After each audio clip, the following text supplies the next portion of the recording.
Assalamualaikum dear students. I hope you are doing well. Today we'll continue our chapter number 7, Excel working with formulae, and the topic will be components of a worksheet. This is the part 3rd of the video. So students, let's begin. Component of a worksheet. तो आज हम पढ़ेंगे worksheet के components के बारे में। तो सबसे पहला कंपोनेंट है सेल। तो सेल क्या होती है? A cell is an intersection of a column and a row in a worksheet. तो सेल इंटरसेक्शन होता है कॉलम एंड रो का। तो इन दोनों को मिला के जो एरिया बनता है उसको हम सेल कहते हैं। Each cell is denoted with a cell address. For example, A5 refers to the cell at the intersection of column A and row 5. हर एक सेल को डिनोट किया जाता है सेल एड्रेस से, जो कि बनता है रो एंड कॉलम के इंटरसेक्शन से। जैसे कि यहाँ पे है A5, तो A5 में A कॉलम है एंड 5 रो है, तो इसका नाम हो जाएगा यहाँ पे A5। एंड इसी सेल के अंदर हम डेटा को एंटर करते हैं और इसी सेल के अंदर डेटा स्टोर होता है। और एक सेल में इतने कैरेक्टर्स स्टोर हो सकते हैं, दैट इज़ 32,767 कैरेक्टर्स। तो चलिए अब हम बात करते हैं हमारे नेक्स्ट कंपोनेंट की, जो है एक्टिव सेल। तो एक्टिव सेल क्या होता है? When you click on a cell, a thick black border differentiates it from the rest of the cells. तो जब भी आप किसी सेल पे क्लिक करते हैं तो वहाँ पे एक ब्लैक बॉर्डर बन के आ जाता है, वो बाकी दूसरे सेल से डिफरेंट दिखने लगता है, तो उसी को हम एक्टिव सेल कहते हैं। आप उस सेल को एक्टिव सेल भी कह सकते हैं या करंट सेल भी कह सकते हैं। और जो ये हाईलाइटेड बॉक्स होता है उसे हम बोलते हैं सेल पॉइंटर, जिसमें कि हम डेटा को एंटर करते हैं। और डेटा को एंटर करने के लिए सबसे पहले आपको सेल को सिलेक्ट करना होगा, यानी कि आपको पहले पॉइंटर को प्लेस करना होगा उस सेल में, और उसके बाद ही आप वहाँ पे डेटा एंटर कर सकते हैं। तो चलिए अब मैं आपको ये प्रैक्टिकली दिखाती हूँ। ये मैंने MS एक्सेल यहाँ पे ओपन किया, तो यहाँ पे आप देखिए, तो ये जो स्क्रीन पे जो आपको ये बॉक्सेस यहाँ पे मिल रहे हैं, तो इनको हम सेल्स कहते हैं। तो ये बॉक्स यहाँ पे है, ये देखिए ये हो गया सेल। तो ये यहाँ पे मैंने दूसरी सेल को एनसर्कल करा, ये सेल है। तो ये आई होप आपको ये समझ आ रहा होगा। तो इन बॉक्सेस को हम यहाँ पे सेल बोलते हैं। तो ये देखिए ये कॉलम एंड रो के इंटरसेक्शन से बनता है। तो ये देखिए यहाँ पे ये जो सेल को सर्कल किया है, इसका जो एड्रेस आएगा D4, D कॉलम है और 4 इसका रो है, ठीक है। दैट मीन्स कॉलम का लेटर आ जाएगा एंड रो का नंबर आ जाएगा। तो इसी तरह से हम किसी भी सेल का एड्रेस पता कर सकते हैं। तो जैसे यहाँ पे मैंने इस सेल को एनसर्कल किया, तो इसका एड्रेस क्या बनेगा? F कॉलम एंड रो क्या है? 7, दैट मीन्स F7 बनेगा। तो इस तरह से आप सेल एड्रेस पता कर सकते हैं। तो अब हम बात करते हैं एक्टिव सेल की। तो आप देखेंगे जहाँ पे भी मैं क्लिक करती हूँ वहाँ पे ये बॉर्डर सा बनता है, और इस सेल को हम बोलते हैं एक्टिव सेल। तो ये देखिए आप, मैंने यहाँ पे साइड पे मैं क्लिक कर दूँगी तो ये सेल एक्टिव हो गई। तो जहाँ जहाँ पे मैं क्लिक करूँगी वो सेल एक्टिव हो जाएगी, और उस सेल में आप डेटा को एंटर कर सकते हैं। तो सिमिलरली आप देखिए, मैं जिस जिस सेल पे क्लिक करती हूँ वो सेल एक्टिव हो जाती है, और वहाँ पे आप क्या कर सकते हैं? अपना डेटा एंटर।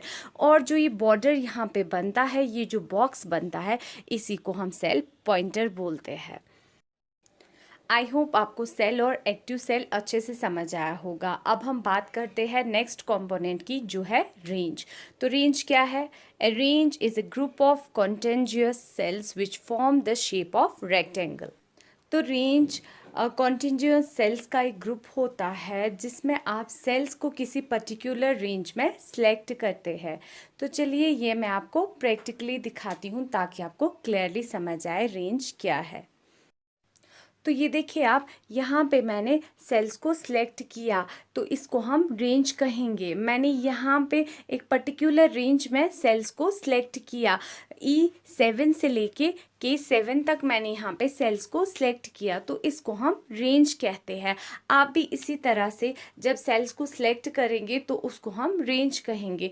तो ये देखिए आप, मैं यहाँ पे और कुछ सेल्स को सिलेक्ट करती हूँ, तो उसको हम रेंज कहेंगे। तो ये देखिए, ये मैंने यहाँ पे रेंज में सेल सिलेक्ट कर ली। आई होप आपको रेंज समझ में आ रहा होगा। रेंज एक सिंगल सेल से लेके पूरे वर्कशीट तक हो सकता है।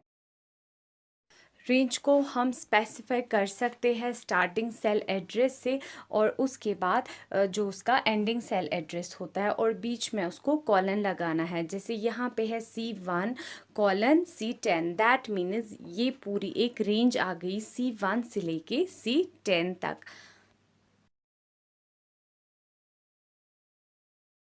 तो ये था रेंज। अब हम बात करते हैं हमारे नेक्स्ट कंपोनेंट की, जो है नेम बॉक्स। तो नेम बॉक्स क्या होता है? Name box is located just above the column heading on the left side of the window. This area display location of the cell pointer.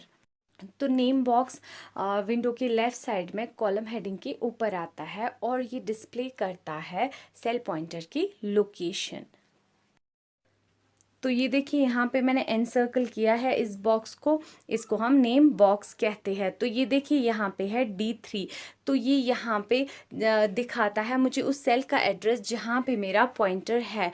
तो यहाँ पे जब मैं पॉइंटर को दूसरी सेल में ले जाऊँगी, तो यहाँ पे ये नेम बॉक्स में एड्रेस भी चेंज हो जाएगा। तो आप देखें, मैं यहाँ पे एक दूसरी लोकेशन पे क्लिक करती हूँ। ये देखिए, यहाँ पे मैंने किया तो ये आ गया E14, तो एड्रेस चेंज हो गया। यहाँ पे मैंने किया तो B15। तो जिस सेल को मैं सिलेक्ट कर रही हूँ उसका एड्रेस नेम बॉक्स में यहाँ पे आ जाता है।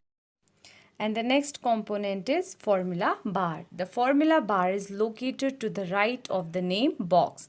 This bar shows the data and formula that you enter in an active cell. तो फॉर्मूला बार होता है नेम बॉक्स के राइट साइड में, और ये बार डिस्प्ले करता है जो भी सेल एक्टिव होती है उसके कंटेंट्स को, कि उस एक्टिव सेल में डेटा है या कोई फॉर्मूला अप्लाई किया है, वो यहाँ पे आपको फॉर्मूला बार में डिस्प्ले हो जाता है। तो ये देखिए, ये जो एरिया मैं आपको दिखा रही हूँ इसको हम फॉर्मूला बार कहते हैं। तो जो भी एक्टिव सेल होगी उसके कंटेंट्स आपको फॉर्मूला बार में विजिबल हो जाते हैं। चाहे डेटा होगा, डेटा यहाँ पे विजिबल हो जाएगा, या अगर कोई फॉर्मूला आपने अप्लाई की होगी किसी सेल में, तो वो फॉर्मूला यहाँ पे विजिबल हो जाती है। तो जैसे यहाँ पे मैं टाइप कर रही हूँ, मैं फॉर्मूला एंटर कर रही हूँ, इक्वल टू साइन से फॉर्मूला स्टार्ट होती है, तो यहाँ पे मैंने जैसे टाइप किया तो वो आपका ऊपर फॉर्मूला बार में विजिबल हो जाता है। उसके बाद नेक्स्ट कंपोनेंट है कॉलम हेडिंग। कॉलम हेडिंग के बारे में हम पहले भी पढ़ चुके हैं। तो जो वर्कशीट के जो टॉप बॉर्डर में जो अल्फ़ाबेट्स आते हैं उनको हम कॉलम हेडिंग कहते हैं। तो ये कॉलम हेडिंग आइडेंटिफाई करते हैं कॉलम्स को, और ये ए से लेके जेड तक जाते हैं, और उसके बाद ए से लेके AZ तक, और इसी तरह से ये XFD तक जाते हैं, जो कि टोटल यहाँ पे 16,384 कॉलम्स आ जाते हैं। तो अब हम बात करते हैं हमारे नेक्स्ट कंपोनेंट की, रो हेडिंग्स। तो रो हेडिंग क्या है? रो हेडिंग नंबर्स होते हैं जो रोज़ को आइडेंटिफाई करते हैं हमारे वर्कशीट में, जो कि 1 से लेके 10,48,576 तक होते हैं।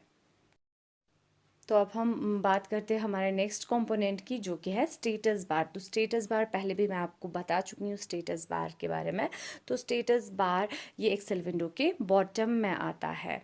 तो और ये हमें इम्पॉर्टेंट इन्फॉर्मेशन प्रोवाइड करता है हमारी करंट सिलेक्शन की, हमारी कमांड्स के बारे में, या जो भी हम करंट एक्टिविटी कर रहे होंगे उसके बारे में इन्फॉर्मेशन देता है, या वार्निंग मैसेजेस डिस्प्ले करता है। मतलब स्टेटस बार आपकी ओवरऑल डॉक्यूमेंट का स्टेटस बताता है। So this is all for today. It's time to say goodbye. अल्लाह हाफिज़।